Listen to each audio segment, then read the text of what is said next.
remote control. Twists and turns gonna All take its right, toll. we are back, brother. This is Subject to Changes podcast. I am here with my co-host and good friend Eric Michaelian. Eric, hello, sir. Hey, brother, how's it going? Uh, you may be tuning in and wondering why we're saying brother, which is odd because you would think you would know by seeing the YouTube video with the description, but maybe you just clicked randomly.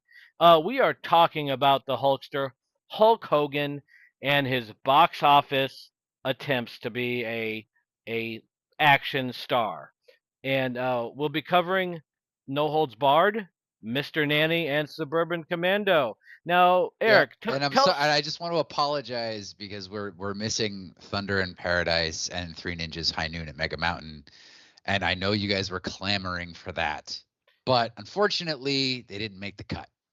Well, also Santa with muscles didn't make it either. Ah, how could I forget Santa with muscles? Now, Ugh. Eric, you would say that Hogan was the at the top of his game at this point for popularity. He beat Andre the Giant. He would lose the belt to Andre with the double referees, and then I think Macho Man had won the title so he could make this movie. Yep. But now he's back. But he was a big deal at this point, and it made sense to make a film. Wouldn't you say? He was a big deal in wrestling for sure. Unfortunately, that popularity did not carry over into films. Hmm. No, and it's kind of sad, uh, because there was he's not a good actor. No. Let's get that out there. Hulk Well, Hogan. as I was spiraling down these movies, Mm, I realized like I don't think he ever just got the right role. He was trying to take his wrestling persona and put it in to film work, but that's not who he is as an actor. He's not good at talking. He's not good at comedy, and he's not good at doing anything like a normal human being. So mhm. he could have worked in some context, but I don't think he worked like trying to play the Hulk Hogan character in movies. Do you know what I mean? Yeah, I think there was some variation. I no holds barred, no doubt about it. That's Hulk Hogan. But with Mr. Nanny and with Suburban Commando, I think he tried to change it up a little bit to just be. Obviously, he's going with the grain. He's a big, strong guy, but you know, I saw a little bit of variation. Some attempts to be better, but well, I guess we'll talk about whether it worked or not. Yeah. Um, You so wanna do a quick overview of who this guy is? Absolutely. Hulk Hogan, he is a pro wrestler. He made his name in the AWA under Vern Gagne, also Vern Gagne tried a movie career that flopped, but that's not many people care about that. Did he? Um, he did. He did. He was in, I believe, two movies, and both of them bombed. Uh, but and I think one of them was wrestling, and I then mean, one of them. it's yeah. It's hard to really suss out Hulk Hogan's backstory because it's filled with a lot of colorful exaggerations, I would say. Wouldn't you say? I would say, you mentioned it a few podcasts ago. Why would a guy that's accomplished so much need to make up stuff? Um, I don't know. I don't know either. I think it's just who he is, and maybe he believes some of the stuff he says. Um, but he did start out AWA. He was Mhm. never given the belt. He ended up not starring, but he had small role in Rocky 3. He ended up going to WWF, winning the world title against the Iron Sheik, and then became like this cultural big deal where he was on MTV, he was on Saturday Night Live, he was on the cover of Sports Illustrated. Hogan was the everywhere. He was the fucking man. He teamed up with like Mr. T. Everyone knew who he was, and so the fact that Saturday Night's Main Event always drew more numbers than SNL. WrestleMania, you had 90,000 people for WrestleMania 3. Um, even like superstars of wrestling, if Hogan was even mentioned for an interview, people would tune in. So Mhm. it's not surprising that they would translate this into potential movie success. Now, that basically leads us to where we are. There, Hogan beyond this would reinvent himself as Hollywood Hogan and have a second run before kind of like fading away. How was that, Eric? Did I cover everything? Yeah, I would say his name is also Terry Gene Bollea. He was born in Augusta, Georgia, on August 11th, 1953. Oh, he's a Oh, Leo. and how yeah, and how he got his name was, I guess, again, subject to apocrypha. Hmm. He was on a late night show appearance, and he was up next to Lou Ferrigno, who was playing the Hulk, and someone said, "You're bigger than Lou Ferrigno," and so he started calling himself the Hulk. And Yeah. did you know that? I didn't know this, but WWF had to pay Marvel Comics 0.9% of all of Hulk Hogan's merchandising. They had to pay $100 per match that Hulk Hogan was in, and 10% of any other sort of merchandise outside of what WWF was directly distributing. I did not know that. Yeah. Wow, did you know where Hulk Hogan got his last name or why he was named Hogan? I know that they gave it to him when he first came into the WWF under Vince and Jay McMahon. They wanted him to be an Irishman and dye his hair red, correct? That is correct. They wanted because the Irish guys in the audience were like, "Where's our guy?" And Oh, because Bruno would have been, he was Italian, right? And so he yeah, and was an Italian hero. you had Polish Power Ivan Putski. Hmm. You had Pedro Morales. You Hmm. had Chief Wahoo, not Wahoo McDaniel. He was AWA. Chief J Um, Strongbow. Chief J Strongbow. So they were, it's wrestling. I think it's not. I don't think it's there as much anymore for sure. But back in the day, they knew how to pack people in, and that even like boxing is like that even to this day, where if you have like a Mexican fighter and a Puerto Rican fighter going head to head, it's big business because it has such a legacy of great fights. And even like with I'm not sure if you remember this, but when Andrew Golota fought Riddick Bowe in New York City, like you had a half Polish group and half like African American group, and the whole arena went to war over the fight result. Did you Really? remember that? Oh yeah. Not at all. Oh, what happened was, I'm not to take away Hulk Hogan, I'll say it quickly. Andrew Golota was beating the shit out of Bo and kept hitting him low until the point he got disqualified for another terrible low blow.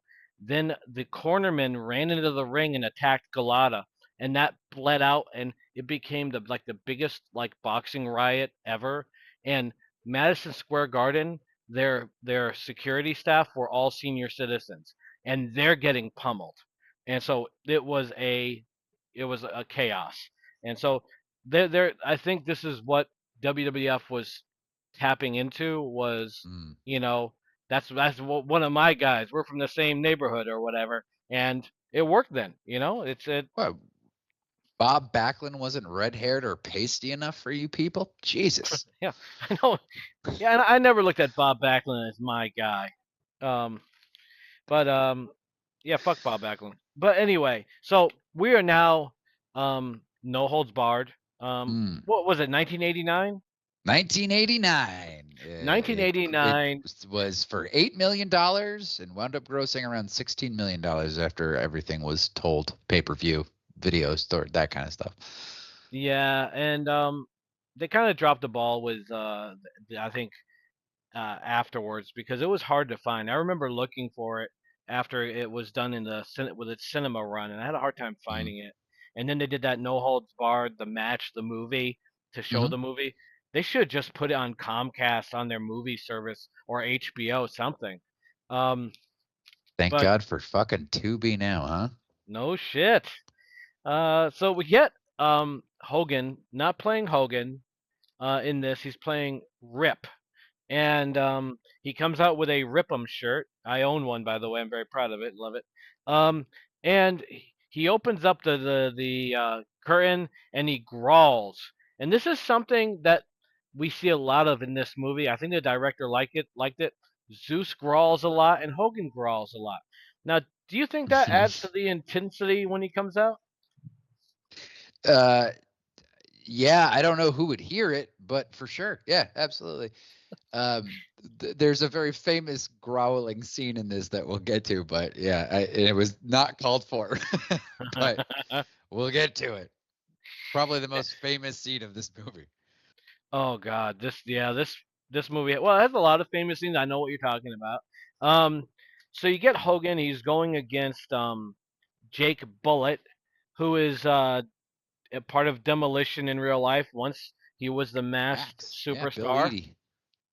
Yeah, and here he's got kind of like a weird hairstyle, and you got Jesse Ventura and Gene Okerlund pushing, Jake Bullett's chances. Hogan or Rip comes down with his younger brother Randy, and they have this match. And during this match, one of the best villains in film history is watching. Uh, Brell, played by Kurt Fuller. Oh, so good. Brell doesn't know why everyone likes that jock ass, and so he's watching it with his two stooges, Ordway and Unger, and I kept thinking, like, did Vince come up with this, or did Vince borrow from this with Patterson and Briscoe as his stooges? Because when I watched Brell, I saw a lot of Vince McMahon in Brell. What did you think? I think this is what Vince McMahon imagined Ted Turner was doing. He's just watching Hulk Hogan with almost lustful envy and saying, like, how can we get him here? Talking to his lackeys, firing women just for, I don't know, having bad ideas. Well, he didn't fire Miss Tidings. He just told her to take a leak. I thought that meant she's gone. I don't think so, because she came up with a high concept sitcom, and he just basically told her to take a leak, which I think means I don't like your idea. Get the fuck out of here. I don't think but she was definitely upset about that. You know what? This is a corporate game, lady. Get used to that. That's what happens. Absolutely. Absolutely. And he's just watching Hulk Hogan, the jock ass, dominate Bill Eadie. Yeah, and what did you think of Rip's finisher, the double axe handle to the head? I thought it was good. It certainly would have saved him a lot of hip surgeries in the future. But I think that was his finisher in New Japan, I think. Oh. Okay. Yeah, that's what he would do. He didn't drop the leg. That was an American thing. He ran a guy with an axe handle and smashed him. That would have worked with Andre. That would have worked with Warrior. He should have stuck with that, like you said, less surgery. And I thought it was pretty impressive, more than a leg drop is. So we get Brell, who's desperate to get Rip on his network, and when the corporate managers step up and say Rip is under contract, he's like, contracts are only words, and legally binding words. Yeah, I also like how he told poor Johnston off. Tell me something I don't already know, Johnston.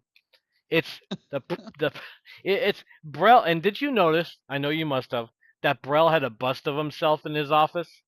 Oh, I thought it was beautiful. I thought it was absolutely beautiful.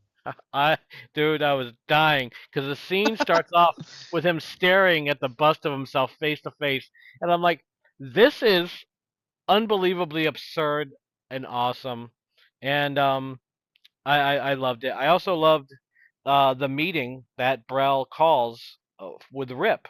So Rip comes to Brell's office, and he's trying to woo him. He has a blank check ready. He's kissing up to him, and Rip didn't want much of that, did he?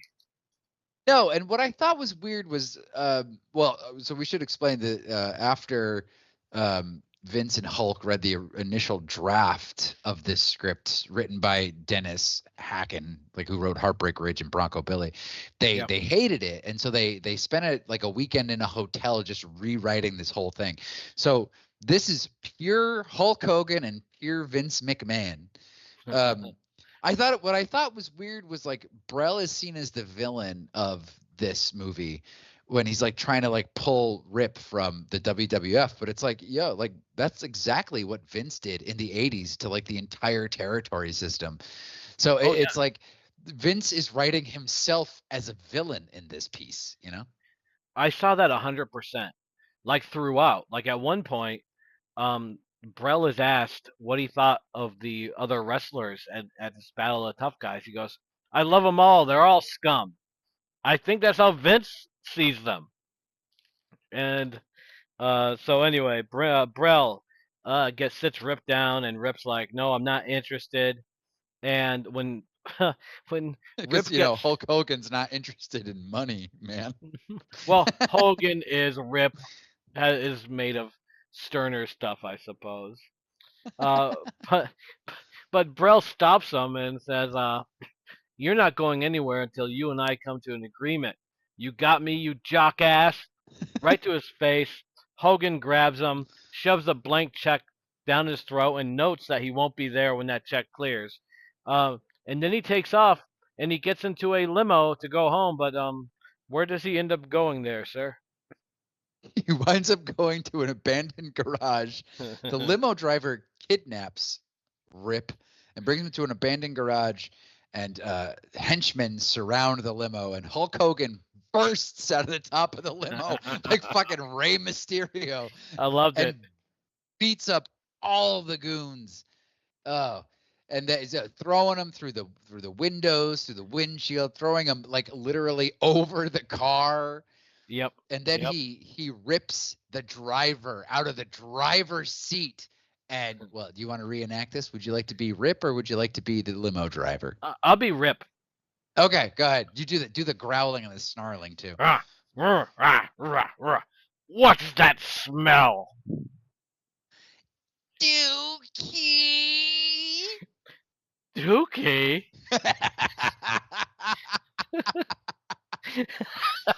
My friends, when I saw this as a kid, my friends and I thought that was the funniest shit in the whole world. It looks like it literally looks like he sat in somebody else's species. It's all up his back, all down his legs. Do you know why? Oh. Do you know who that character was based on? The limo driver. What's his face? He played Munch on Special Victims Unit. It's the one that Hogan choked out on this TV show. Oh, Richard Belzer. Richard Belzer. They got a guy who looked like Richard Belzer, and that was basically supposed to be a jab at Belzer. Because you know, like, did not like him. Yeah. Vince doesn't hold grudges. At all. And so we get now to one of the hottest chicks of her generation, Joan Severance as Samantha M. Moore. And she is now going to help Rip market his matches better, merchandise better. And it looks like fucking Rip is like the biggest creep in the world. Someone should have told Hogan, "You look like a creep," staring her up and down and smirking with that shit-eating grin. Did you think Hogan looked like a creep? Yeah. I think Hogan always looks like a creep. Like it's hard to differentiate, you know. But luckily, Samantha asks Hogan about merchandising, and he says, "Oh, all I can think about is my charity work." He's selfless. Well, have you heard of? Sorry, Rip. So selfless. So giving of himself. It's based on fact. Look at Hogan sang that song about that Make-A-Wish kid at Wembley. Did you know that? Nope. No. Okay. Well, Hogan had a CD with the hit single "American Made," and then there was a song. I think it was called like "Ringside in Heaven" or something, and he sang a song. Oh God, yeah. But the problem was that Hogan was never at Wembley, and that the whole story was bullshit. But it was hey, in his mind he helped somebody, and that's something. It's the charity work. It's the charity work. You know. Yeah, and so Samantha M. Moore agrees to take Hogan or Rip out for a good dinner and classy, she says, and brings him to a French restaurant that looks like it used to be a church. Had that big Jesus stained glass thing there, and Yeah, that's exactly what I wrote down. Like they go to dinner in a church. Imagine if it was just like Rip is so dedicated to charity, he goes to like eat at soup kitchens and stuff. well, he should after the service he got from Antoine, that cocksucker. Antoine is a snooty asshole at this French restaurant, and he is being super nice to Samantha M. Moore, but is treating Hogan like he's some uneducated, unsophisticated American prick. Anton doesn't understand that one, he's a real American, and two, he's American made. You know what I'm saying? I understand. I understand. But he was trying to talk to him as an American. He said, you know, we don't have hamburgers or hot dogs. So sorry, we don't have a big slab of beef for you, sir. Well, he said perhaps Monsieur American is looking for the hamburger American or the foot long hot dog. At that point, Rip should have said, "I got your fucking foot long hot dog." Um, and so we get the fat guy from the back that owns the place, Yep. and he goes up to Anton and he's like, "Anton, you naughty boy, why didn't you tell me my friend was here?" And I don't know about you, but I wasn't convinced that Hogan knew French. No, his pronunciation and accent were just slightly off. Just a hair off, inauthentic, maybe. Yeah, it wasn't what I would consider to be good. Um, oh God. So we get Yeah. we get now we kind of shift back to Brel, and Brel Yeah. gets wind of this bar, this bar that has an octagon ring well before the UFC guys, and has a bunch of like bar trash fighting each other. Um, I don't know what they must be money involved.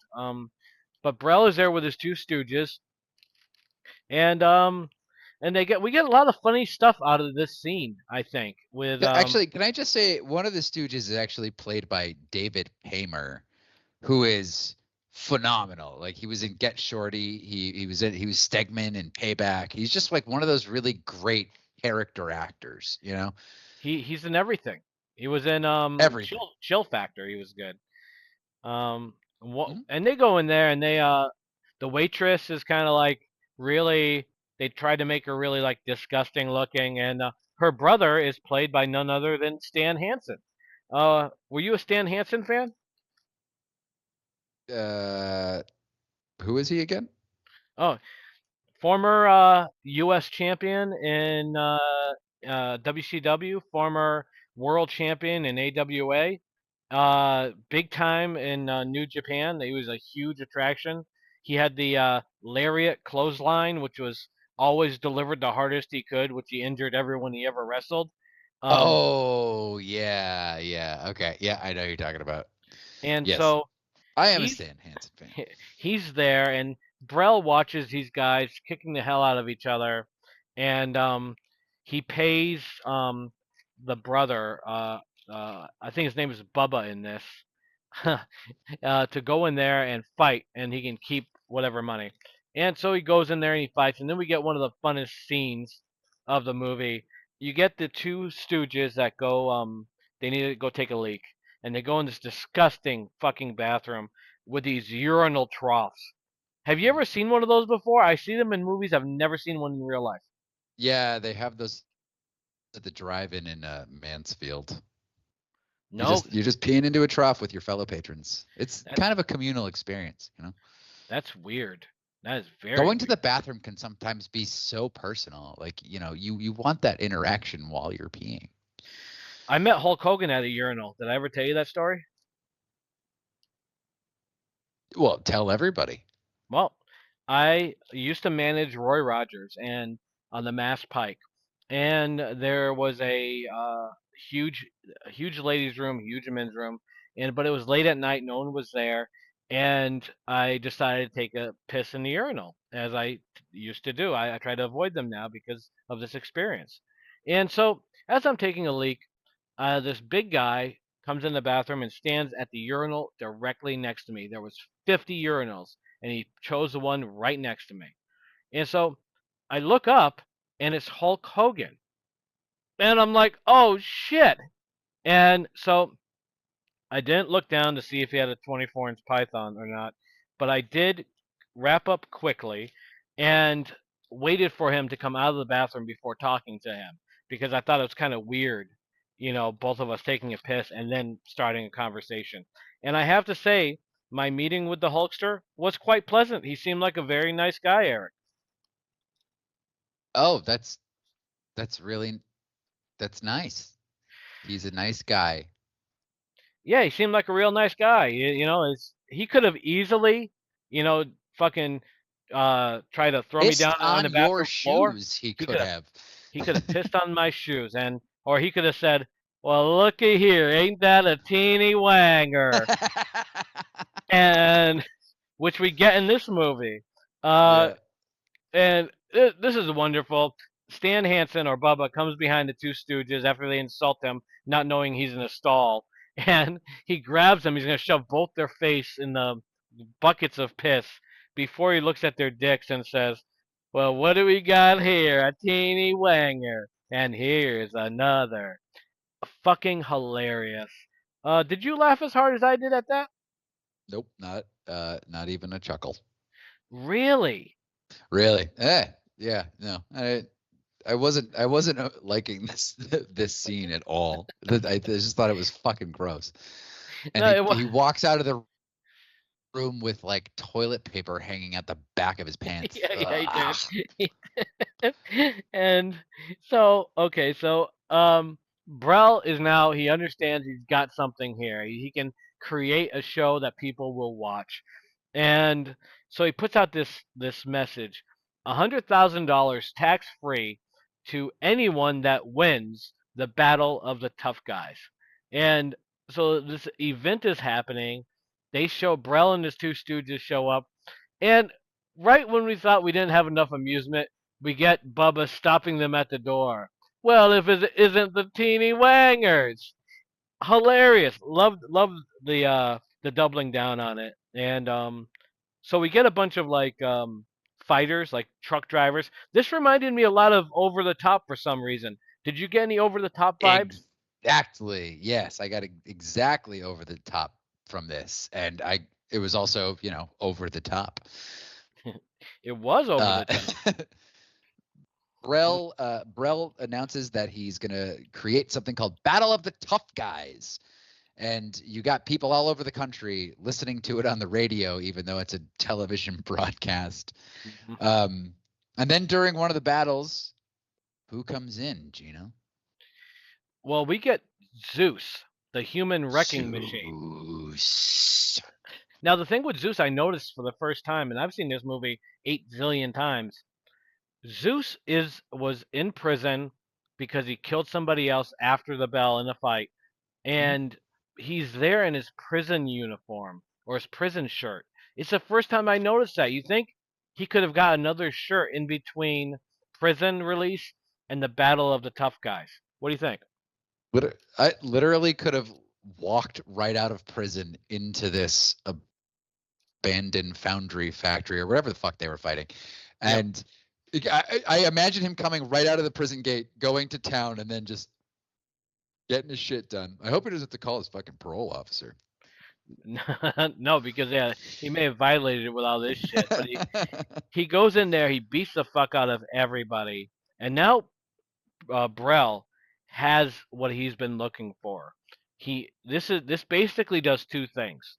One, it's gonna be a fucking smash hit, and 2, he's gonna fix Rip's ass because no one fucks with Brel, which is odd, which is so odd. Like as I watched this movie, I kept thinking like Brel has already won. He's got a rating smash. He's got Zeus. He could just keep rinsing and repeating and just let Rip go, but he can't. He wants to destroy Rip almost more than success, which I thought was kind of odd. Yeah, it was a really weird motivation where it's just like his whole thing is I want ratings, I want this, and he thought Rip was the only way to get ratings, but now that he has ratings, he still has something against Rip. I think it was a personal vendetta when Rip refused his offer because Rip doesn't have a price. Yeah, and Nice also little $1 million man reference there too, you know. it was. I loved it. I also he did shove the check down Brell's throat in front of his stooges, so maybe it's like he showed me up in front of these guys. I already have in check, and I don't want any dissension in the ranks. You know, if being shown up like that. So maybe that was it. But Yeah, maybe. we get Rip's trainer, it turns out, used to train Zeus, and he killed a young man in the ring after the bell. And then we cut to a scene with Brel talking about how great his ratings are, but like parents are complaining about how violent it is. they watched it, didn't they? You think Vince was upset about the Parents Television Council? Oh my God! Did that scene remind you of Scrooged with Bill Murray? I was about to mention that. That's exactly what it reminded me of. Yeah, it was. He's just like, they watched it. I want more blood everywhere. He's like, who cares what they say? The more stuff they say, the more we're in the headlines. So who cares? I fucking loved it. It's so funny. It's right around this time where I realized like Kurt Fuller is fucking amazing in this movie. You know, he plays this like psychotic TV executive, and he just plays it with like so over the top and so crazy, and it's just like he like totally understood the assignment, you know, just like go fucking cocaine 80s nuts. I wish they made a sequel and brought Brel back because I know like he's got zapped at the end of this thing, but he is so good in this, and I laugh every time he's on screen because he either has a orgasmic face, or he's mad, or he's beating people up. Everything he does is a winner. There's not a scene that he's in where I'm not amused. Absolutely. Yeah. This is precisely what this character needed to be in order to like just like blend in with this like nuts environment that Hulk and Vince have created. Yes. Now you had Samantha and Moore took Rip to a French restaurant. Rip is going to take her to a diner where he's very well known by Sadie, who's a whole lot of woman, wouldn't you say? Just like this like stereotypical like black woman like talking about Hulk Hogan being like, "Oh, you better latch on to him, turn loose." Yeah, just like, and Hulk Hogan's like, it's like we know what Hogan was really thinking. Oh God. Well, I don't like to speculate on that stuff. No, we don't have to get into all that. We're not simply hating on Hogan. Yeah, So I do. Robbers. Sorry, go ahead. No, I was about to say you're right. The Sadie character, it's been done in a shit ton of films where it's so completely empty and just there to push up the main character. And but when he said you're still a whole lot of woman, I'm like, why is she taking that as a compliment? That's pretty fucking insulting. But yeah, so continue. The robbers. You have your standards 80s action trope where robbers bust into a random place where our hero happens to be. And I was thinking about this. There's that scene in Pulp Fiction. You've seen Pulp Fiction, obviously, Yes. right? Mm-hmm. Yeah, there's that scene where like they talk about robbing restaurants and how nobody ever does it, and it's like it's just so weird when robbers come into a diner and they're just like, everybody freeze. You're like, in a diner? Okay. So then Hulk Hogan throws food at them and then does that classic 80s take the bad guy and throw him across the counter as he slides into the wall. Just great. Yeah, he does about $50,000 worth of damage to save a few $100. Yeah, and this is where you kind of see like Hulk's like kind of clumsy acting, where he's just like, "Hey, are you okay? Are you all right?" Oh, it's gosh. like it didn't sound natural. So Sam and Rip end up going to a hotel that she booked, that her company booked, and it turns out there's only one bed.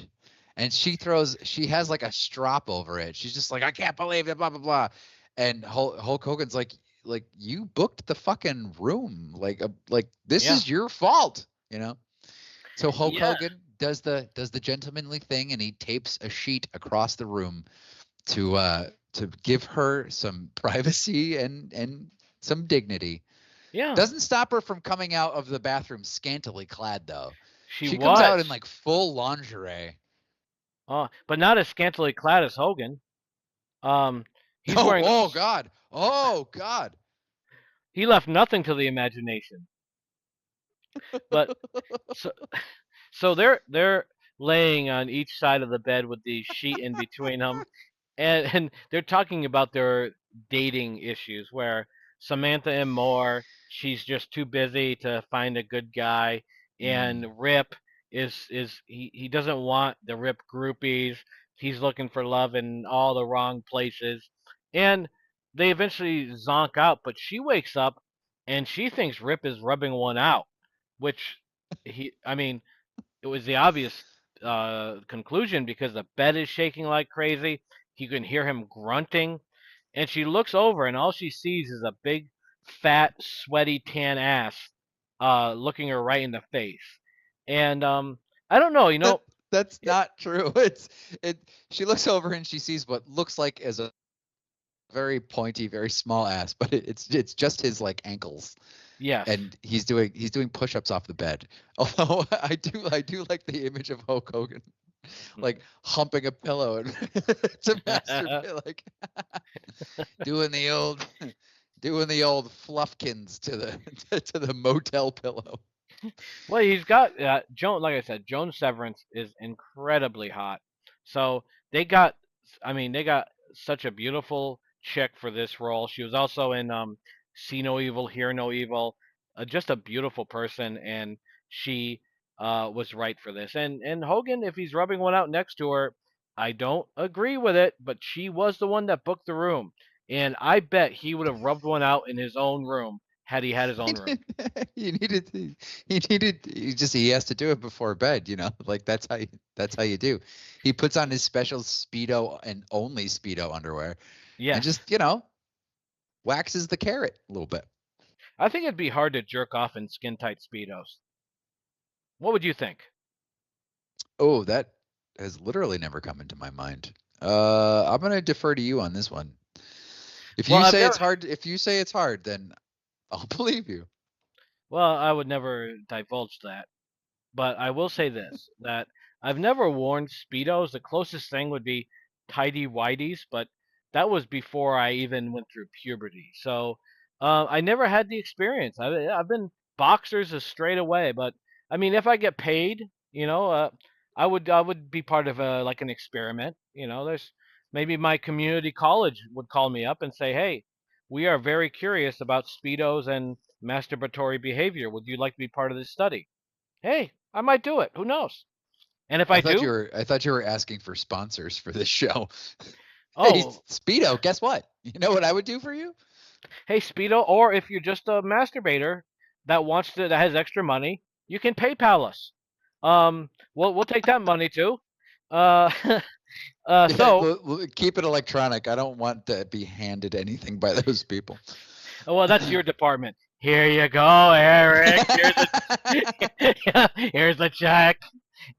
Yes. So anyway, Hulk Hogan decides he's gonna go to bed, And he falls a little too hard on the bed. The bed breaks, and Samantha rolls over on top of him, and she freaks out and says he's trying to seduce her. And then Hulk Hogan leaves in a huff and goes sleep in the lobby. and Yep. we're done with that scene and that conversation. Now, I did like the scene. I thought it was pretty funny. And the breaking the bed thing, she did overreact. Hogan or Rip is a good 300 and some change. And if you plop down on a bed, especially a hotel bed that has that many miles, it's gonna give. Leading And it gave. to Samantha M. Moore. Now we find something out about her.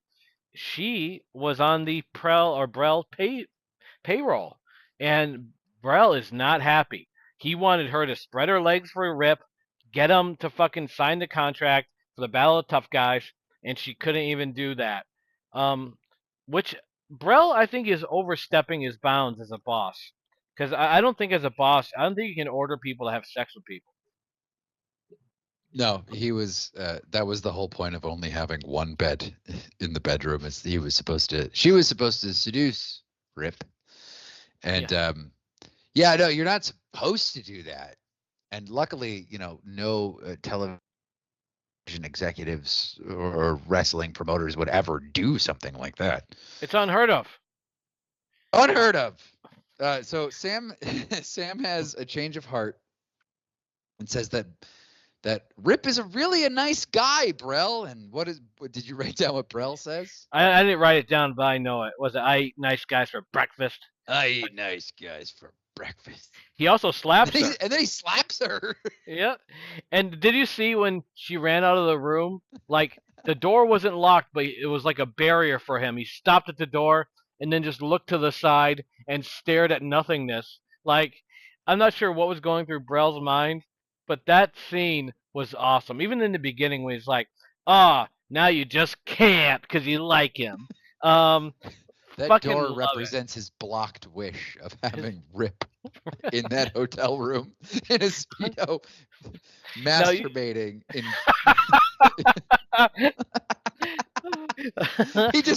He wanted to feel the essence of the person who got to witness that. Well, she should have fucking reported it, or maybe even turned in the stained speedos to Brell. That could have at least held him off.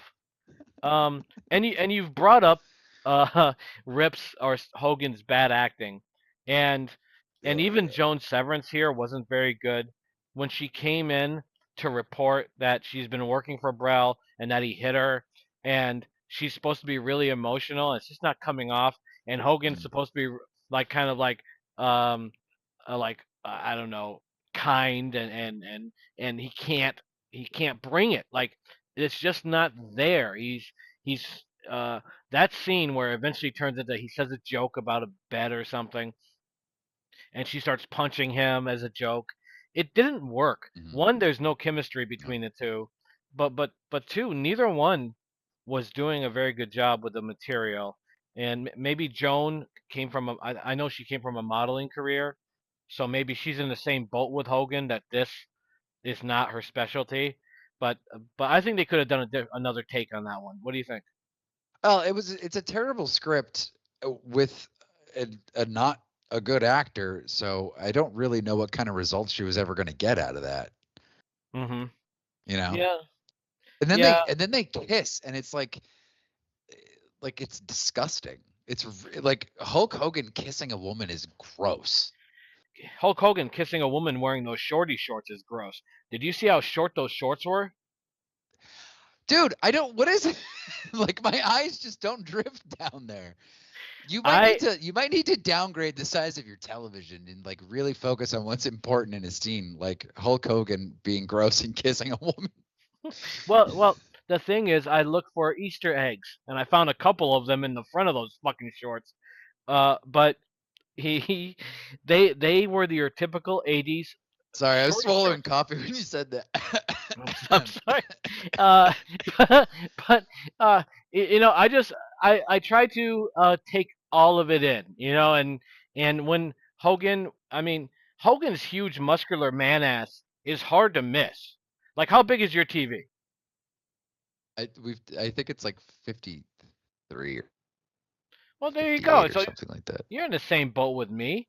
So I think what happened, and I got an A in psychology, community college, is something happened in your life that you have completely like phased out, where a muscular man ass must have just like brushed by your face. Maybe you're at the bus stop, or at an arena, and a big muscular man ass walked by, traumatized you, and that's why you didn't look. Maybe I saw No Holds Barred way too young. I don't, maybe I've just like blocked it out of my mind. Yeah. Well, I'm This glad. isn't my first rodeo with No Holds Barred, man. Well, to see this, then I don't know why you didn't notice. Um, well, anyway, so they're making out on the couch, and Zeus is being interviewed, and he lays down a challenge for Hogan. And what I really enjoyed about the interview was when Zeus goes, "Rip!" and the cameraman jumps. That was a nice touch. Did you like that? Yeah, I thought that was nice. Yeah, and so It's cool little. This is a little thing. fucking loved it. Love that. And now he's like, I want you in the ring, 1-on-1, and I'm gonna kick your ass. And that kind of leads to a charity event where Hogan, who's just the best actor in the world, is like telling all these kids, And who loves charity? loves charity, and says, "Do your best. You're all winners." Now, here's the thing. I hate you're all winners. That's Yeah. not true, because like if you legitimately win and then they say you're all winners, your trophy don't mean dick. So I think Hogan is doing them a disservice. But that's besides the point. Zeus and Brel fly down in this helicopter, and they have a great slow motion shot of Zeus, Brel, and the Stooges walking from the helicopter. You gotta admit that was fucking sweet. Yeah. Uh, was it Tony Lister? Tony Lister Jr. Yes, yep. Tom Lister. Tom Lister Jr. is a very imposing man, and he just looks on screen. He just looks so good. He looks incredible in shots like that. Like, did you ever see like Friday? Yes. Oh man, he's so good in that fucking movie too. It's just like the big tough like bully character. He Yep. plays this character so well. He was even good in Dark Knight as the inmate that Oh yeah, decided. the prisoner at the end. Yeah. Yeah, he was good in that. Yeah, he was as Zeus. I think it's his best role. As Zeus, he is. The camera loves him, and he doesn't have to say much, and he doesn't say much. And he comes face to face with Rip, and Brel is doing all the talking. And what I like about this film with the is the I like one of the many things I like is the connection between Brel and Zeus, where you kind of get the sense that Zeus is kind of like insecure and without direction, and sees Brel as like the guy he wants to impress. And so Rip really doesn't matter. It could be anyone. But whatever Brel wants, he'll do, because he's gone from a prison life to now a life of luxury. And so whatever makes Brel happy, he's going to do. And I like that. Yeah, it's like the relationship between Brel and Zeus is super interesting because when later when Rip goes to Zeus's gym, like there's this like looping video of Brel saying like Rip hates you. Rip thinks you're lower than maggots. And it's like this weird brainwashing technique that he's using. Yes. Like while Rip is like while Zeus is working out, he's supposed to be listening to like Brel talk about how much better Rip thinks he is than Zeus. It's just like Yes. so fascinating. It's just like this monster that he's like brainwashed. It's so And he is cool. a monster. You see him punch those center blocks. I don't think any other movie has done that. That is such a cool visual. Yeah, yeah. I want I want I to do don't know what other movie would be that audacious. that. Well, I'm more movies should jump at it. I want to teach myself to do it, but I'm afraid I'll break my hands. But it I would be wouldn't do fun. it. You could do it. No, I wouldn't do it if I was you, Geno. You're Oh, gonna okay. need your hands. Especially if I'm wearing the speedos. Speedo. Um, so, so Brell gets the opportunity. He does two things that are just terrible. The first thing he does is he sends a rapist to go rape Samantha and Moore to get Rip in the ring, and which is fucked. And especially the rapist says, "Oh, Mr. Brell's got a message for you." I think being anonymous is a better idea, Brell. But so you get Hogan, or Rip, who saves her again, ties him to the front of or catches him on the front of his Harley, and launches him headfirst into a tree. So you know he's dead. And then Rip maniacally laughs for about 55 minutes afterwards. Um, what did you think? Do you think that Rip should have been tried for murder here? Because granted, he's a rapist, but at that point, it wasn't self-defense. He had him on the front of the bike and he launched him into a tree head first. Well, what do you think? Well, Justice for that that rapist? like that begs the question of like, are there no fucking cops in this town? Like, Rip is kidnapped. He's like assaulted. And then she's attacked. Her boss is slapping her around. Yep. Zeus is just like running around intimidating children. And then the thing that happens afterwards is like, Rip's brother Randy goes to a match to scout Zeus. Yep. For some reason. It's not like all of his fucking matches are televised or whatever. And then like Brell basically kidnaps the brother and then Zeus kicks the shit out of him. And it's like, is there no law in this town? Like what the fuck is like what the fuck? Yeah, it's like the whole no holds barred has bled out into society as a whole. And yeah, so Randy is basically put into a wheelchair from Zeus. And now that does it. You're not going to rape my girlfriend. You're not going to put my baby brother in a wheelchair. And you're not going to make me look bad in front of the little kids. Now it's on no holds barred Zeus versus Rip.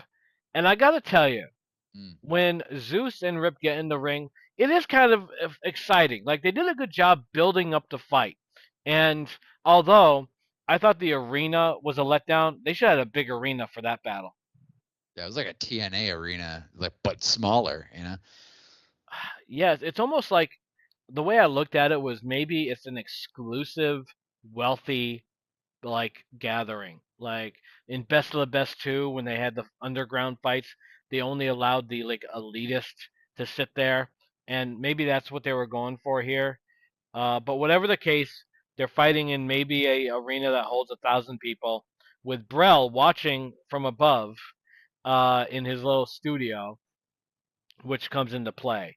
And so the security guards kidnap Samantha, bring Again, her, no cops. Yeah. no cops, and so the Brell makes the call to Rip saying, "You're gonna throw this fight, make it look good for 10 minutes, and then stay down."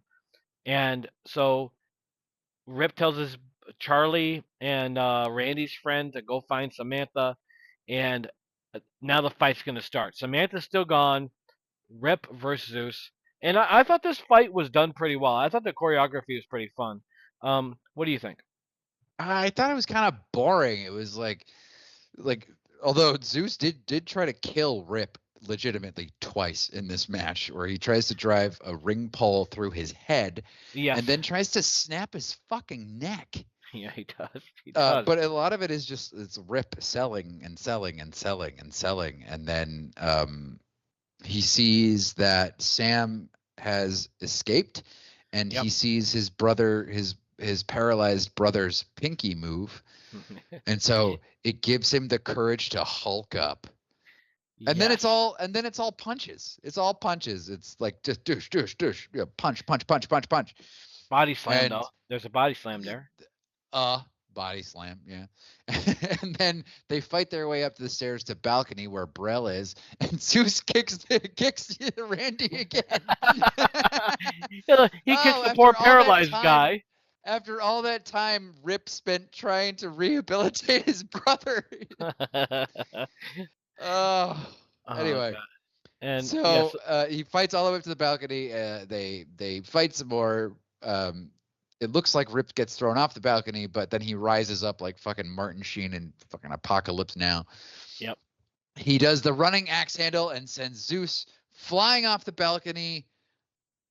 Like, how far away would you say that ring was from the balcony? It was Oh pretty Jesus. far.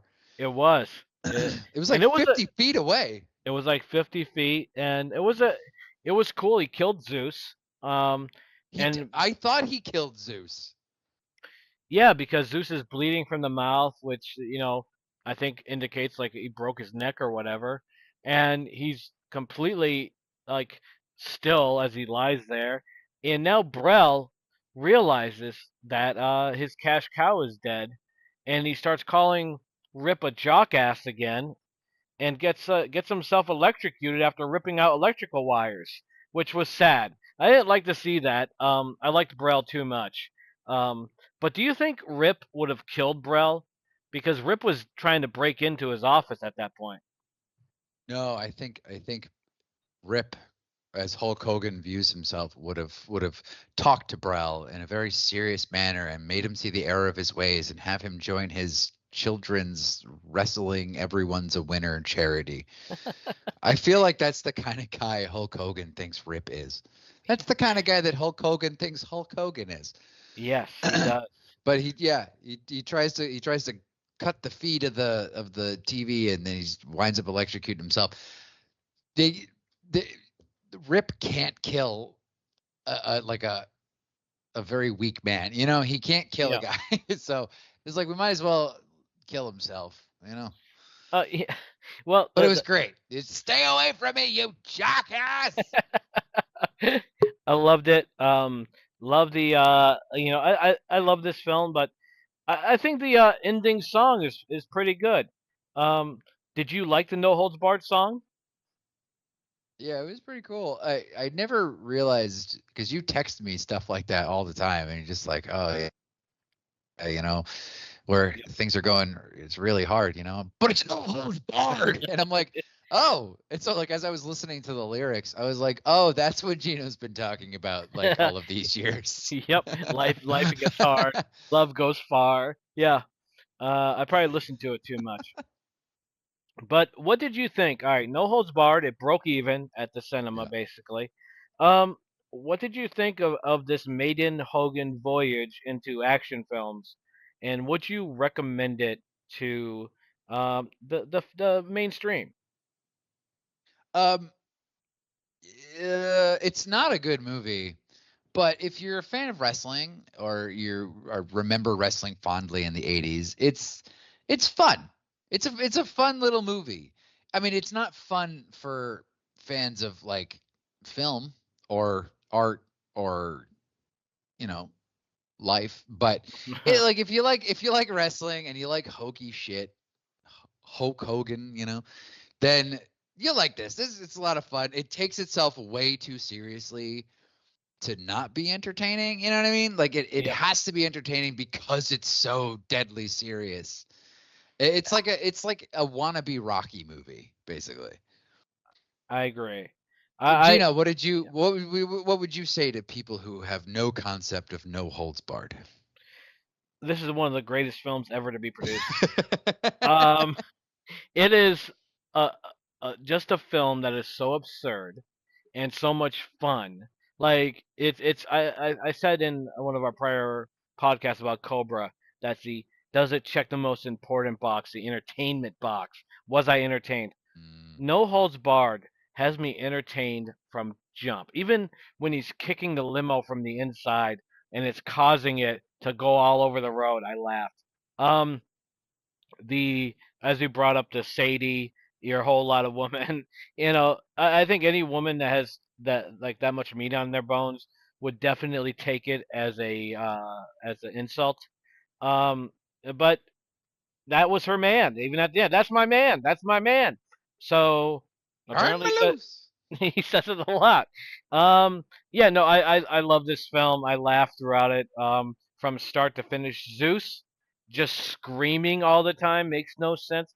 A lot of this film doesn't make sense. Like if you're going to watch this film to try to actually to watch a film that makes sense throughout, this is not the film for you. But if you're looking to laugh and looking at complete absurdity, this film will check the box. And I mean, I would even suggest you know, drinking a little bit. You'll have a lot more fun with it then too. Um, leading us to um Dude. 1993's Mr. Nanny. Even though Suburban Yes. Commando came first, we're going to talk Mhm. about Mr. Nanny. This is kind of like the cream of our Oreo, wouldn't you say? No, I don't want to talk about Cream and Hulk Hogan anymore. All right, This so movie was directed by Michael Gottlieb, who directed Mannequin and A Kid in King Arthur's Court, and was written by Edward Ruckoff, who also wrote Mannequin. It was made for a budget of $10 million. mhm. $10 million. Is that right? Yeah, it made for 10 And it million and made and it 4 million. grossed $4.3 million. Where the fuck was the $10 million in this movie? Sorry, I didn't mean to spoil how I felt about it, but like, where's the $10 million in this movie? It does feel Probably like a in Hogan's fucking made for pocket. yeah, well I think that's probably most of the budget because like if you watch it, it feels like a straight to DVD movie. Yeah, absolutely. So we start out with Hulk Hogan, who plays Sean. Sean? Yep. Yeah, Sean. Yep. He's asleep, dreaming he's getting beat up by Ed Leslie as the Zodiac, which was weird because Zodiac doesn't show up for a couple more years in WCW. Yep. Kamala, Jim Neidhart, George the Animal Steel, and Alpha, the Wild Samoan. Alpha, the Wild Samoan. Yeah. And he Yeah. wakes up, and he wakes up to Sherman Helmsley of the Jeffersons. I love that guy. I do too. He's great. He talks Sean into being a bodyguard, but Sean wants to be a wrestler. I'm a wrestler. And well, he eventually guilts him into becoming a bodyguard for Alex Mason, who's played by a man you know, Austin Pendleton. Yep. Austin Pendleton. What a great actor this man is. From the I know him very well from Christmas with the Cranks. He was great in that. He was great in Trial and Error as a judge. Short Circuit. He was great when he got his dick cut off in Law and Order SVU. The one just a real quick story. Like I did a play with him in New York, and the play has to deal with like art and like artists only being known for one thing. And he goes, and like the director was like, yeah, and you know, sometimes you're only known for like one thing as an artist. And then Austin Pendleton goes, like the stuttering lawyer and My Cousin Vinny. I was like, yeah. That's right. Short Circuit, but I'm not gonna. I wasn't gonna quibble with him about that. He's awesome. So yeah, so Sean shows up to the job interview with Austin Pendleton, and he beats up the security guard who asks him for like an ID or something like that. Yep. But Mason is impressed with his prowess. He takes him in, and he talks about the Peacefinder Project chip, which shoots down missiles like from space, I believe. And then Hulk Hogan, like a 7-year-old, picks up the model of the Peacefinder thing and then breaks it. I thought that was so funny though. When he was having it fly around and making rocket noises, when it's actually a laser, it's not a rocket. I was dying because like fucking moron. I think Hogan found some gold in this movie here and there. The stuff with the security guards, where the security guard's a complete dickhead, and Hogan says he's not impressed with gorillas in rent-a-cop suits and then kicks their asses. I thought that was funny. And did you notice the music was sang by Sherman Hemsley? I did actually. Was it Tough Stuff?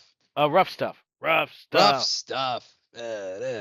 Yeah. Also, there's a weird thing that happens in the background of this while he's riding. I don't know if you caught it. The dog. He's riding a motorcycle, and then randomly behind him, a guy takes a dog and just chucks it into the water, like into the ocean. Yeah, So weird. So weird. it is. They could have done another take, you know, but they probably didn't notice it. It took me a million times to actually finally see it. Um, but one of the, I think the guy that made this film, as much as I like Pendleton, was David Johansen as Thanatos, the Mm. the guy who's trying to buy a chip, this the chip that runs the Peacemaker program from Mason, and he'll do it by any means necessary. But he also has a connection to Sean and like what was his name in this, Bert, as Mhm. well, that they eventually get into. What did you think of David Johansen as Thanatos? I thought that it didn't seem like anybody had any concept of what this character was, like, or who it was. Hmm. And so he just went with like nuts and just screaming about this and that. He has a chrome plate on the top of his head that Yeah. happened from some, and it's just like he plays the shit out of that chrome top. You know what I mean? Oh Just my God, I loved it. constantly, it's being polished, it's being touched, it gives him migraines. It's like this man is that chrome top. And he's got such a unique look and voice. Mhm. Like, uh, he's like one in a million. Like, I wasn't a fan. I think he's the guy who sang "Hot, Hot, Hot," right? It's the same guy. Yeah, Yeah, wasn't a I fan of believe that, but so. in this film as Thanatos, I he saved this film from what could have been really bad. Now, obviously, this film is heavily influenced by Home Alone. Um, they get two And kids, and Alex and kindergarten cop. and Kindergarten Cop. That is the pathway for an action star. They did it with Vin Diesel with Pacifier. It's a formula they try, and didn't work so well here. But Alex and Kate, the two kids. Am I wrong here? I hated those kids. Very unlikable. Like Macaulay Culkin was super likable in Home Alone. Kate and especially Alex, I found very unlikable. What did you think of these kid actors? I I usually like that kid who played Alex. He was the kid in Leprechaun and That's right. That's right. Don't Tell Mom the Babysitter's Dead. I usually find like like the kids here are fucking psychotic little shits, Yes. and they're literally trying to kill him. And like, funny antics are funny antics. Like Home Alone worked because like it's Looney Tunes, and like he's not trying to kill the robbers. Right. It's just like defense. But like this is just like evil little children trying to murder Hulk Hogan, which I mean that could be just a cool movie. But it's a comedy, and so they didn't actually kill him. Can we just like it would just walk through some of the things they do to him? Yeah, Uh, he absolutely. he gets. I'll just go through it because it Well, literally a lot of this movie is just these pranks out of context. they start Um, with the bowling ball falling out of the closet and hitting him in the yep. head. And it gets And doused with water. oh, that's right. That's right. He falls down the stairs from a tripwire. He Yeah. sits on glass at the dinner table. Yes. He also has the workout where they hook him to the bike and they say we're going to give him a good workout, 20 minutes at 90 miles an hour. That was fucking funny when the Yeah, bike right. fell apart and Hogan played the shit out of that.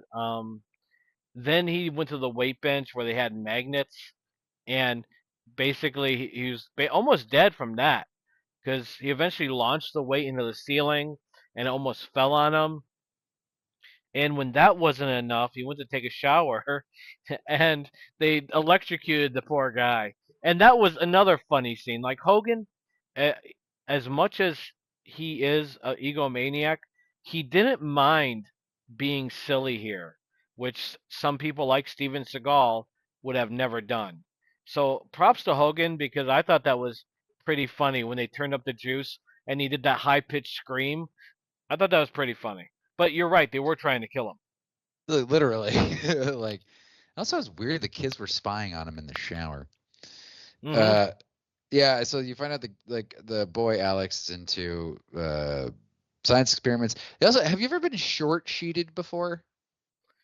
Short cheated. What is that? That's like what they did to him was like they basically take the sheet, like your top sheet on your bed, and they like put the end in there. So like when you try to get in bed, your legs don't go in very far, you know? Oh, yes, yes, yes, yes. And they like rip through the whole thing. I was like, I've never actually I've heard about that, but I've never actually seen anyone do that before. It was interesting. Yeah, Uh, me either. yeah, and then we find out that Hulk Hogan goes nuts and he punishes the kids. And he says, then the kids are like begging to be punished. They're Yes, like, they are. "What are you gonna do? Are you gonna punish us? You gonna punish us?" And then, yeah, he does. Yep. And he after was like, after oh, they throw him into a pool full of seaweed and fake blood. oh, and another thing we have to contend with here is basically they took Sadie from the diner and made a similar character for as the is she like the caregiver of the kids or She's the uh, cook. the cook? And I hated her in this, man. Like I thought she was so annoying, and some of the stuff her and Hogan did were funny, but I found that her character just stunk. Um, what did you think of her character, and did you think it was one of the lowlights of this film? She wasn't very well thought out or well written. There was one thing she did that was really funny. It was when the later on when the people broke into her house and she comes out with a butcher knife. She's like, "I'm gonna cut your face off." I was like, "Oh, okay." I thought that was good. That was Um, good. yeah, her name is Mother Love. I thought it was a misprint. I thought it was supposed to be Brother Love was in this movie, but no.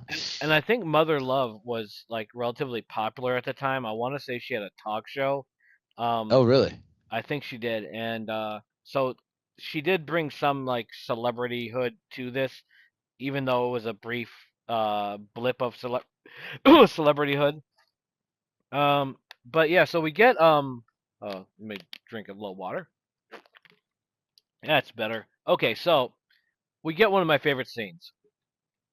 Hogan or Sean is talking to Alex and Kate about his uh, backstory, and you have Hmm. Bert and Mother Love there too, and we learn about his interactions with wrestling promoter Thanatos, who's got this huge fucking afro, and he wanted Sean to throw the match, and Sean refused. So now he's in a locker room and he's like, "I told you to throw that match," and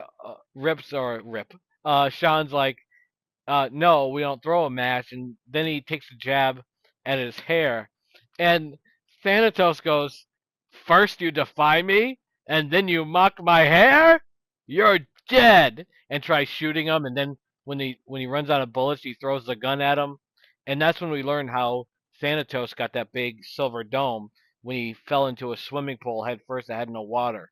But when Johansson did that line, dude, I rewound it like 3 times. I thought it was so funny. He definitely just leaned into this role as just this crazy guy, and I think it worked. I am a Thanatos fan. Yeah, after all that terrible, like a lot of this movie is literally just gags. Like Hogan walks into a room and something, some prank happens to him. Like that's basically the first, I don't know, half of this movie. But like, so you see something ridiculous like that, and I'm like, all right, yeah, that's all right, that's pretty funny. Like Yeah, I started falling into a deep depression and halfway through this movie and was like, oh, thank God Thanatos is back. yeah, and I think like a lot of it, like what makes this movie definitely not as good as No Holds Barred, and what made it a commercial failure, I think, was there was a lot of stuff that just sucked. Like Alex finding his courage to give like to fight the bullies. That was stupid. Um, and like you said, like it's filled with gags. They could have focused more on Thanatos and Mason and their relation, and they could have done anything outside of those fucking kids all the time. Um, but we get to the point where Thanatos has ran out of options. He now kidnaps Alex Mason, and he's not taking no for an answer. He wants that chip, and if he doesn't get the chip, he's going to kill his family, and it leads to a big showdown with Thanatos, his goons, and the Mason family, and Sean. And I like the ending of this movie. I thought it was a lot of fun. Not the very ending. The very ending is one of the best endings in film history, but we'll talk about that shortly. Um, what did you think about the big showdown at the end where Thanatos was handing Sean his ass? Yeah, with the bushwhacker running headbutt thing that Yeah. for some reason couldn't be blocked or defended against. Yes. It was really stupid. Like it was really dumb.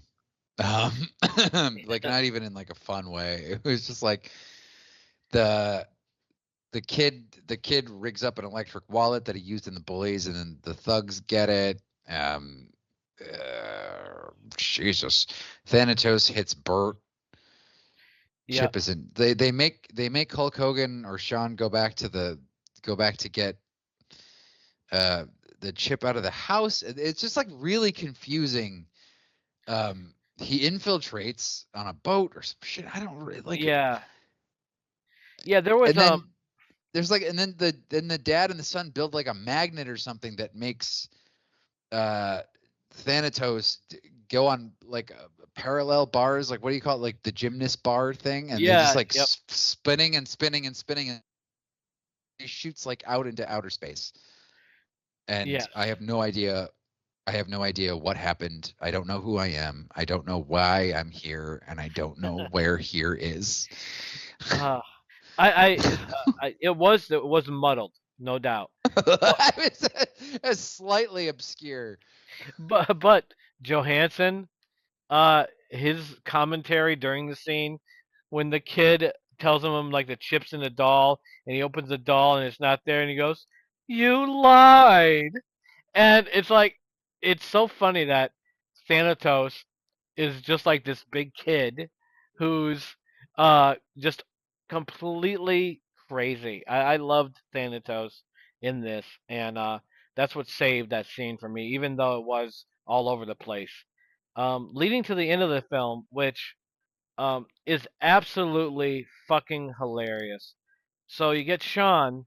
He's done with his assignment. The family's safe. He gets on his bike. He drives away his Harley.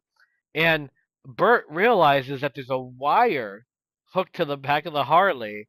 And Kate, the young girl, goes, "We're going to make him stay."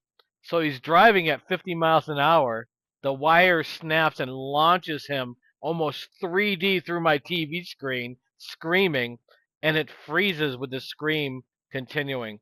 Dude, I laughed so hard at that ending. I think that ending is so fucking funny. Did you find humor in that ending? Nope.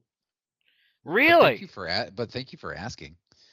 You didn't find that funny? You didn't think Hogan get No, I launched? didn't find that funny. I didn't find any of the pranks. I didn't find any of this Home Alone kindergarten cop stop or my mom will shoot fucking big guy, small kids. I didn't find any of it. I hated it. I hated this movie. What's wrong with And you? now I hate you. Okay, so I'm going to ask you, who would you recommend this film to? No, no one ever, to anyone. Not even fans of Hulk Hogan. Not even Wow.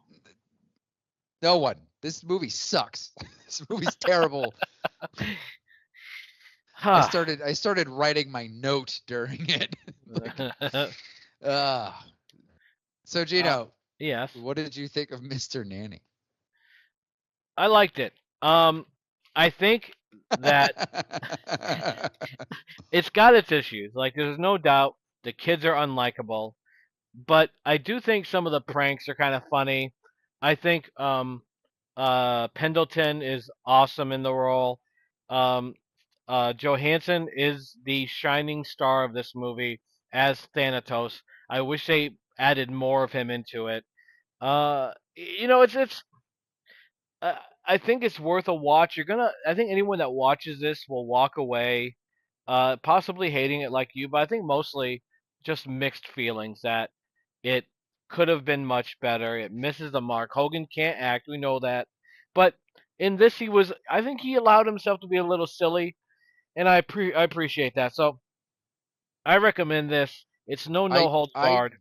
I don't think this is a movie. I think it's a collection of words, like scenes that have no purpose in them, and it's by far his worst movie. Uh, Although I've never seen High Noon at Mega Mountain, so I don't know. Santa with Muscles, Thunder in Paradise, I think are much worse. But uh, I thought this was okay. But this leads us to your 2 minute review. Every episode, we give Eric 2 minutes to review a film, and he usually is very enlightening, most of the time. And always give always give him 2 minutes, usually more. But Eric, what do you got lined up for us today? I finally saw The Substance, starring Demi Moore and Margot Qualley and Dennis Quaid, directed by Coralie Fargit. It was nominated for an Oscar. I'm not like telling anybody some obscure movie. This movie is about a former actor who's turned into a fitness instructor, and she gets this like mysterious offer to recapture her youth. I'm not gonna say more than that, but this thing was funny. It was off the wall, like black horror comedy that it really doesn't skimp on the practical special effects, and it's very much like almost like a Cronenberg movie. It's really good. Demi Moore is at the top of her game. 30 years after people say that she peaked, like Yep. she just did phenomenal in this. I highly recommend it. And I watched a little movie that's on Shudder called The Power. It's about a nurse in training, and she has her first shift at a creepy hospital during the blackouts of the 1970s London. And the hospital she's working in, it's her first overnight, and it's plagued by supernatural forces. It's a dark fucking movie. In terms of lighting and in terms of theme and tone, it's very haunting. It's emotionally poignant. It's just like one of those like really great little random movies that you can have a good night in and just like eat some popcorn and watch this movie, and I think everyone will be satisfied. Also, I caught again. This isn't a new movie, but I watched again A Touch of Evil. You ever see that Orson Welles movie from like 1958? I know I must have. I'm a big Wells fan, so I just Holy fuck! This is an incredible film. Just for the camera work alone, like people should study this. It starts out with a great like maybe 2 or 3 minute long take of like this bomb being put in a car, and then people going around town, and like the bomb is just like about to go off, and you don't know where or when or how. And it's just watch it if you're into classics. Watch Touch of Evil. It's fucking great. That's well, that's awesome. All three sound very interesting. And speaking of Orson Welles, there, Eric, have you ever seen him host that special Nostradamus, the Man Who Saw Tomorrow? no. It's from the 80s. It scared me to pieces as a kid because they used to play it all the time. And Orson Welles would talk about the quatrains that Nostradamus would write, and he would say like, well, he could mean this and mean that, and they did like basically like reenactments of the or uh, whatever you would call it, where the Statue of Liberty blows up and the White House blows up. And I remember as a kid, I was terrified, like, oh my God, this shit's gonna happen. But Orson Welles hosted it, and what a great job he did. He has that voice, he has that great look, and for like a heavy guy, he's just got a great look. I don't think anyone's ever said, "Hey, that guy's not awesome," when they looked at Orson Welles. No, and he looks like shit in Touch of Evil. And he was like, and he's like my age, but he Yeah. looks like 60. You know. Oh well, even like when I was seeing a post on one of these social media thingies with Carol O'Connor and the woman that played Edith Bunker, and they were in their like early 40s when that Gene show. Stapleton. There you go. And you look Yeah. at them, and it's like, wow, they look old. But you know, times were tougher, I suppose. The face lotion is more effective nowadays, um, or whatever. We're eating better, maybe living better, or maybe they dolled them up to make them look older. Who knows? But whatever the case is, great, great trilogy of movies there that you brought up, and Thanks, man. I want to. Hey, you're welcome. But okay, so Suburban Commando will round out the Hogan box office trilogy. Now, this movie was originally written for Schwarzenegger and Danny DeVito, but they had other things going on, which opened it up for Hulk Hogan and Christopher Lloyd. Now, you're good at breaking stuff down, Eric. What is Suburban Commando about? Well, it was directed by Burt Kennedy, who did Comanche and Support Your Local Gunfighter, and a cool movie I can't find anywhere called Killer Inside Me. And it's about a guy named Shep. He's basically a intergalactic warrior who breaks onto a ship to stop General Suter, played by William Ball, played amazingly by William Ball, Oh my who's God, yes. kidnapped the president of somewhere. We never find out where. And it's it's really funny because the president of the galaxy or something goes like, you're a megamaniacal, homicidal, crazy sociopath, I don't. egotistical, and he goes, egotistical? I don't know, proud maybe. Yeah, he was So good. genuinely offended. Oh God, I love that. No, he's such a he was so good in this. He So was. Ramsey comes to save the president, and he winds up blowing up the whole ship. The president, however, when General Suter is distracted, throws a metal envelope and Yes. cuts off Suter's hand, and he turns into a monster that we don't see. Yep. But then Hulk Hogan blows up the ship and escapes. And then he's traveling through the galaxy, and he's talking to his boss, and his boss is like, "Hey, good job, you know." Mm-hmm. The president's dead, but good job, you know. And Hulk Hogan's looking for his next mission, and there's nothing for him, so he winds up having to crash land on Earth and charge his ship for 6 weeks. This is when we meet Charlie, played by Christopher Lloyd, who is kind of a wuss. Yep. And is what is he doing in the opening? He's like in his garage, like hammering stuff. Yes. Yes. Yeah. And he's married to Charlie Shelley needs to Duvall. be more assertive. He's married to Shelley Duvall, and we find out Charlie is not assertive whatsoever, and she wants him to go and ask his boss for a raise. So he goes to his boss after getting into I think some kind of weird stoplight drag race thing. Yeah, where there's two stoplights back to back, and he always stops, and everyone else always goes. So yeah, Yeah. he's Okay, a very sure.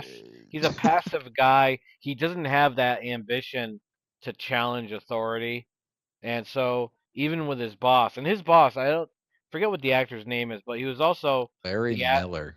Larry Miller. He was the asshole in Nutty Professor. He Mhm. does such a great job as the asshole boss, and here he doesn't disappoint. No, what did you think of Larry Miller? Because he also played the crazy dad in 10 Things I Hate About You. That's right. Oh, he's love him. I love there's not a movie I don't think I off the top of my head those are the only three that would come to mind. But with his Nutty Professor and with this, he's the same character, but it's such a great character. If it's not broke, don't fix it. Um, and Christopher Lloyd is looking for a raise. Like his name is Charlie. I'll call him Charlie. Charlie's looking for a Yeah. raise. Goes to his boss, and his boss basically just uses and abuses him. And Charlie ends up not asking, which makes his wife come to the decision to rent out a room, leading to Shep taking them up on it and renting the room. Now, Can we talk a second about the soundtrack to this? Did you notice the soundtrack to this movie? when Hogan's rapping is a nice place to live. That was in the beginning.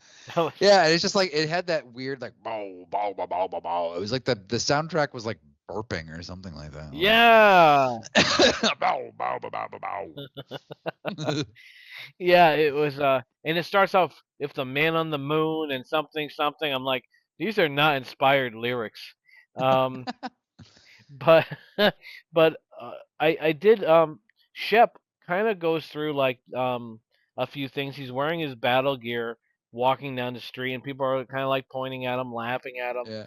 and there's an he, look, ongoing. he looks like a divorced dad whose new girlfriend is into LARPing, you know? he, he does, and he's. I think Hogan does pretty well in this role. Um, I did like the mime thing. I thought that was kind of funny.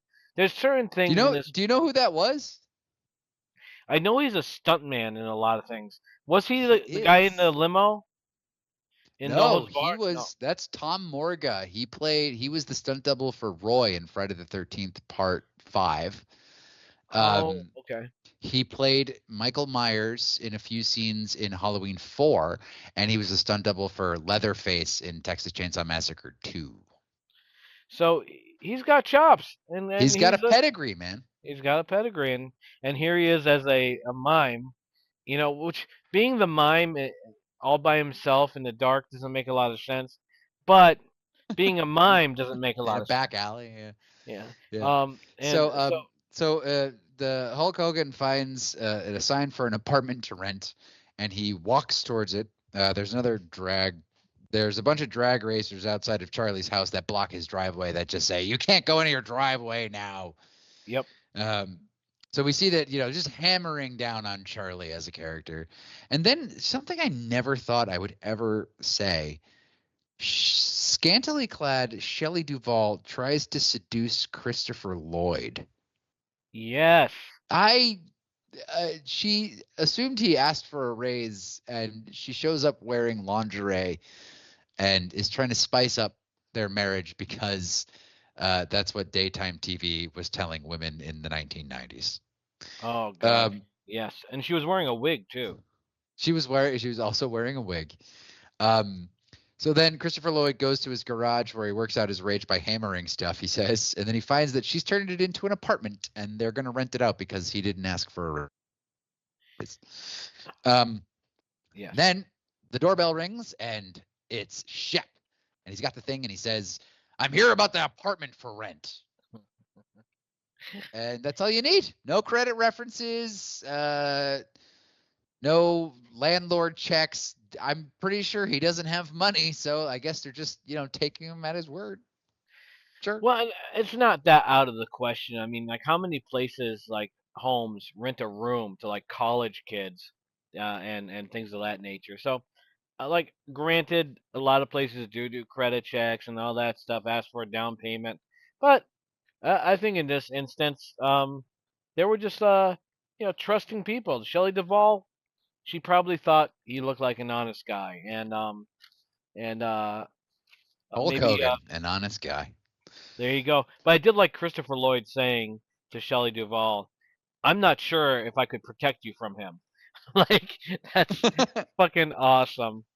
But There's so also shit. a funny little bit when they invite Shep in for dinner, and he holds up the two kids by their shirts, and you just very clearly see that above their heads they've blurred out the wires. Yes. That's actually holding him up. When the kid falls down, you see his wire pack. I thought that was really interesting.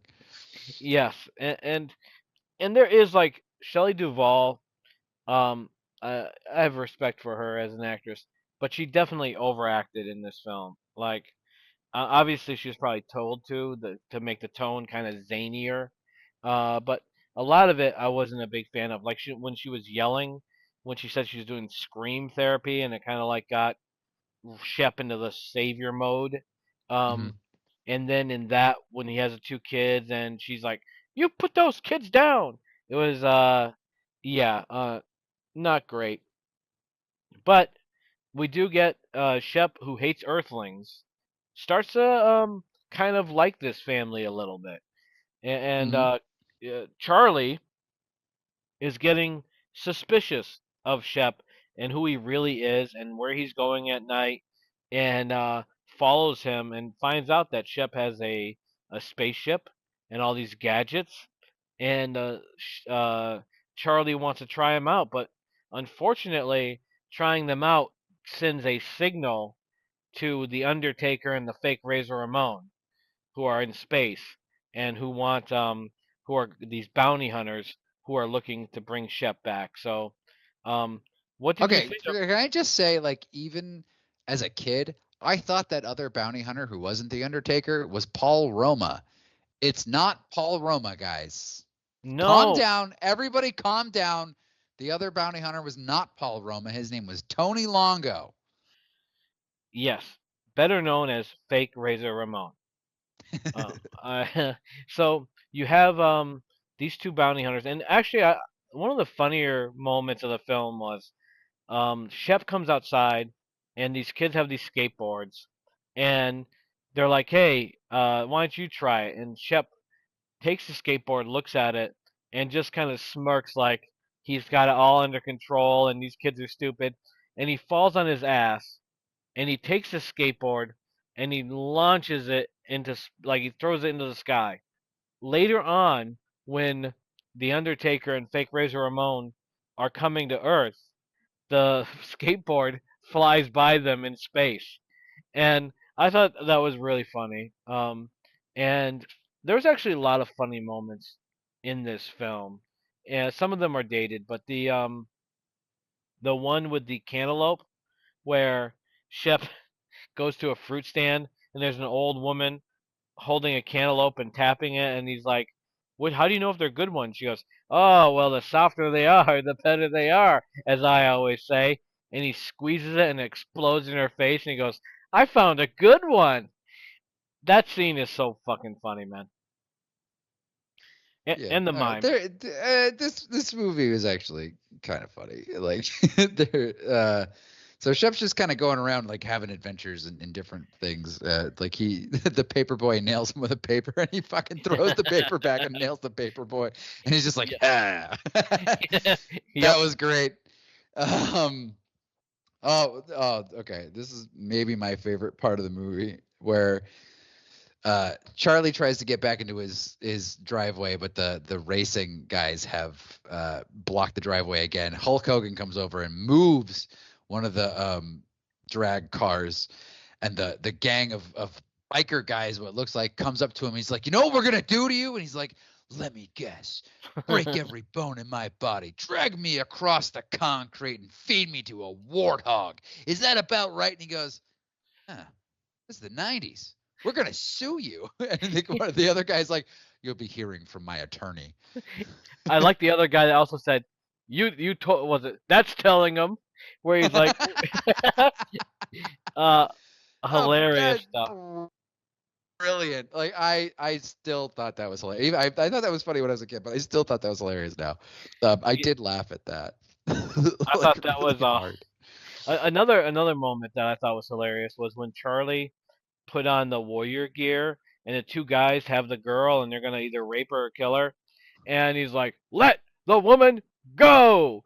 I thought that was the delivery by Lloyd was hilarious, and that scene was pretty good. I didn't like. I thought the breakdancing that they added when he was getting back on his feet was kind of stupid, but I Mhm. think Christopher Lloyd in that scene was pretty fun. Christopher Lloyd in any scene is good, but he still brings it in this film. Leading to the Shep finding out that the stuff can be traced, the bounty hunters are on their way, and now he spills the beans to Charlie. Charlie, you took my shit. Now we're fucked. Now they have one of my guns. Now we're definitely screwed. And that leads to the bank scene where the bad guys have the freeze gun. Uh, what did you think of that scene? Uh, I thought it was pretty funny. Christopher Lloyd winds up getting frozen by the freeze gun after Hulk Hogan disposes of the bank robbers. Um, and so basically Christopher Lloyd is frozen for the next couple of minutes in the movie, and he's just like hanging out the sunroof of the car, like standing straight up, like going through traffic, bobbing up and down. Yeah, it was pretty good. Yeah, that was funny. And it leads to a classic line. I was Oh frozen yes. today. Love it. Christ, I was frozen today. Sure. All right. So Hey, now we got the this is what they give you. This is what you got to do with it. You know. you got to make the best of it, and he made the best of it. Although there So was another funny part where like Hulk Hogan can't drown out the noise of the neighborhood, so he comes out and yells "Quiet!" And then you hear like one little cricket, and he goes, "Hey!" And the cricket stops. I thought that was yes, funny too. I like that as well. There's a lot of moments in this film where I laughed. I think like it's like you said, Suter hilarious in this. But there's like enough of a flow of laughter, like funny moments to keep you engaged. And and I did like the racist humor of the boss to the Japanese businessman. Like Mhm. he didn't know what to say, so he's just saying things that he thinks they can relate to, and they're just so fucking like racist. I thought that was funny. And I think Christopher Lloyd's character Charlie evolving into a tough guy through Shep was good. There's a lot of things I like about this film, but we do get to the point where Shep and Charlie team up to take on the bounty hunters, and I loved the Undertaker getting launched through every floor, and the Undertaker's facial expressions. Um, what did you think about that when he was had those boots with the I don't know what you would call it, the The booster boots, rocket boots. the rocket Yeah. boots. And he I under don't know why Undertaker hasn't done more movies. He was really funny in this. hilarious. He goes through like 40 floors just smack, and then he winds up like head first into a toilet. And his face is priceless. He's very good facial expressions. I mean, obviously as the Undertaker, like you don't talk much, so you kind of have to concentrate on facial expressions. Yes. But yeah, I thought he was really good. And then he comes back down, and then he finally says something, and he's got this little kid's voice. It's like, "You're a dead man, Ramsey." Yes, and Oh, no no wonder wonder you you guys guys don't never talk. talk. Yeah. Hilarious. They beat the bounty hunters. They got the crystals from the business that Charlie works at. Everything's gonna work out, but then out of the blue, Suter is back and kidnaps the family. They're all held up in this old disco where the where Ramsey's ship is. And one of the best lines Suter says is, he's like, "You blew up my ship. I didn't like that." And I'm like, "Fuck, that was funny." Um, but I liked this whole thing. And I did like how Charlie finds his courage, and he's gonna fight alongside um Shep. What did you think of this like conclusion with Suter and with him turning into a reptilian shapeshifter thingy? I thought it was weird because like what happens is Charlie grabs Suter's balls, and that makes him angry enough to turn into the creature from the Black Lagoon. Yeah, Great, cool design, by the way. Like it was kind of obviously a ripoff of the Black Lagoon creature, but like I thought it looked really good, me especially too. for this kind of movie. Yeah, I liked it, and he's just doing like basic wrestling moves, and then Yes, um, well, and he's also like happy. He keeps raising his hands up like I'm winning. This fucking lizard monster. Um, l- and then Loved it. we get the Brell death all over again, where Shep electrocutes the Suitor with wires, and he like blows up or something. Yeah, yeah, and leading to I think, and Christopher Lloyd, I don't think can be given enough credit for this role. Where at the end of the film, where Shep is kind of like ready to leave, where Lloyd just comes up to him with this like warm expression, and I think it brings the best of Hogan out too, because Hogan always he says I don't say goodbye or whatever, and Hmm. they actually say goodbye at the end, and you can see like they actually like each other. I'm not sure if it was just Hogan was acting better because of who he was acting with, but I thought that was a good moment for both actors. I What do you did think? too. Yeah, I thought it was like Christopher Lloyd brought some gravitas to it, and Hulk Hogan shook his hand. And there's a huge cameo at the end of this movie. I don't know if you caught it. I may have. There's a little girl with the Hmm. cat. So it happens twice. A little girl, her cat's in a Yes, tree, in the tree. Yep. and Hulk Hogan said like bends the branch down, and the first kid's like, "That's not my cat," and so he lets the cat go flying off the branch. And the second time it happens, it is the little girl's cat. Do you know who that little girl was? No, no. That's Elizabeth Moss. Who is She's from Elizabeth? the Handmaid's Tale. She was Oh, on okay, yes. she's the star of The Handmaid's Tale. She was on Mad Men. She was the star of Invisible Man. Yes. She's one of Wow. my favorite actors of all time. Although Invisible Yeah, Man it's was a letdown. I really liked that movie. Did you? I thought I dude, did. I bought it on Blu-ray when it came out. I had my whole night planned around it, and I watched it, and it let me down. But it wasn't terrible. It just wasn't as epic as I thought it would be. No, and Sadly, it's funny too because I just watched the new Wolfman movie, and that was underwhelming. no, they can't do the Wolfman right. The Wolfman, No, they can't. every single Wolfman is shit. Like, what was that? The one that they put out like 10 years ago that was like 4 hours long and super fucking boring. Um, I can't even think of who was in it, the star. But I whatever. don't know. My point is it stunk. Um, okay, so Suburban Sorry. Commando. So Shep leaves on the ship with the secretary from Charlie's office. Yes. This is what would you say to people about Suburban Commando? Suburban Commando is a decent, fun, sci-fi comedy hybrid that works. It brings out the best of Hogan, Christopher Lee, Christopher Lloyd, Shelley Duvall, um, especially I forget his name, the actor who played Suter.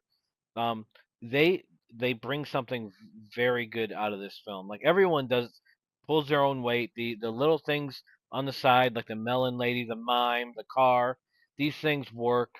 It's just you're guaranteed not to be bored watching this. It's too bad it didn't perform well, but it's a good effort all around, and I think Hogan really tried to be that guy.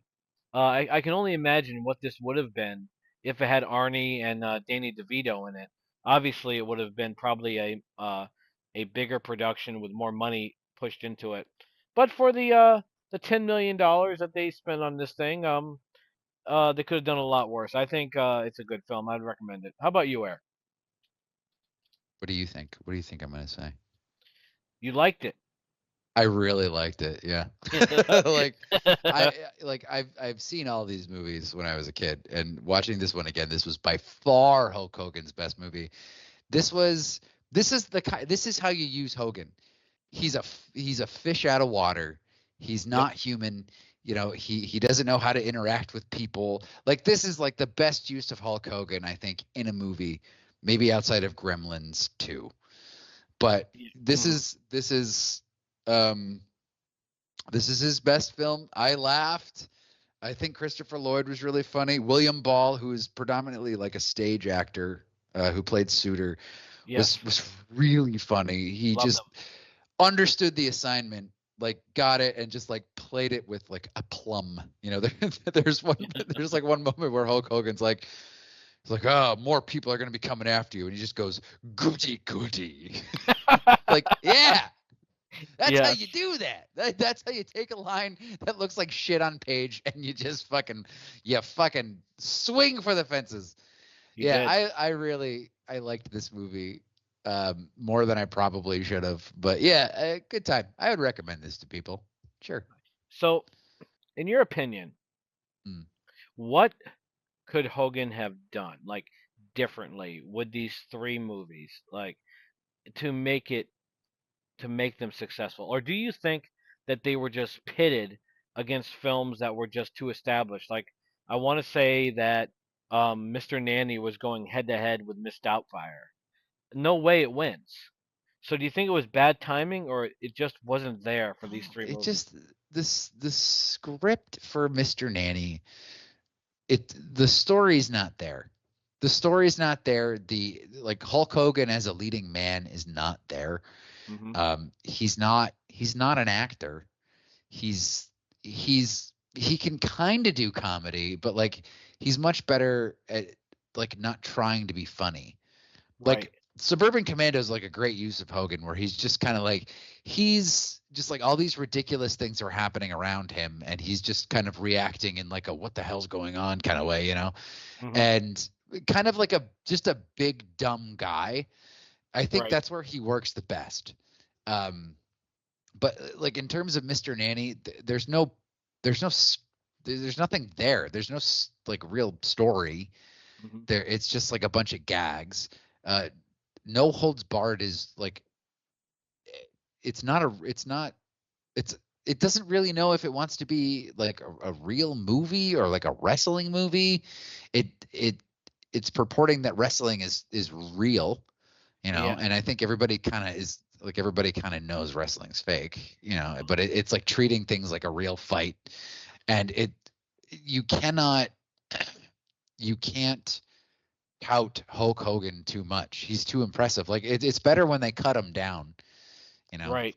Like no holds barred is like is Dick riding Hogan real hard. Mr. Nanny miscast Hogan, and Hmm. Suburban Commando hit like a pretty good sweet spot where he's just like he doesn't know what he's doing. He doesn't know like where he is or why he's or what's going on around him. Like that's a good use of Hulk Hogan. He doesn't come across as a particularly smart guy, Hmm. and he's just like a big dumb jock. And Right. that's how you should use Hulk Hogan. What do you think is like as a leading man, like what do you think Hogan is missing that like just didn't land with audiences? The problem with Hogan is he does like you said, if he's cast the correct way, he can do okay. But emotional or like any sort of inflection, like it's not there. Like I think he could have benefited from some like acting lessons and getting a coach and helping him. But I think Hogan in the no holds barred time was more along the lines of I'm Hulk Hogan, whatever I do will sell. And that just it sucks because he's not going to learn anything. There was potential there for Hogan to do well because even if you look at like some of his wrestling promos in the NWO, like he's got the potential to be zany and be funny. And if I think if that Hogan was the Hogan of 1989, maybe we'd have more of a chance for these films to be successful. I do think No Holds Barred is a great film. Um, Mr. Nanny, you have great points across the board there. I like it because of a few funny moments and Thanatos with his hair was funny, and there's enough there for me to enjoy it. But I definitely make it the weakest by far of the three. Suburban Commando was just a lot of fun. Yeah, so I think Hogan had they released at better dates, which is hard to navigate, obviously, and uh, surrounded him with better people. Like imagine Mr. Nanny, a few more rewrites in, and surrounding him with better people than Sherman Hemsley. And I like Sherman Hemsley, but Mm. he wasn't a strong enough actor to hold to balance it out like Christopher Lloyd is. And in No Holds Barred, how can you lose with Brell? Um, so this was Well, this I kind of begs the question though. Like, if you could put Hulk Hogan in any movie role, where would you have cast him?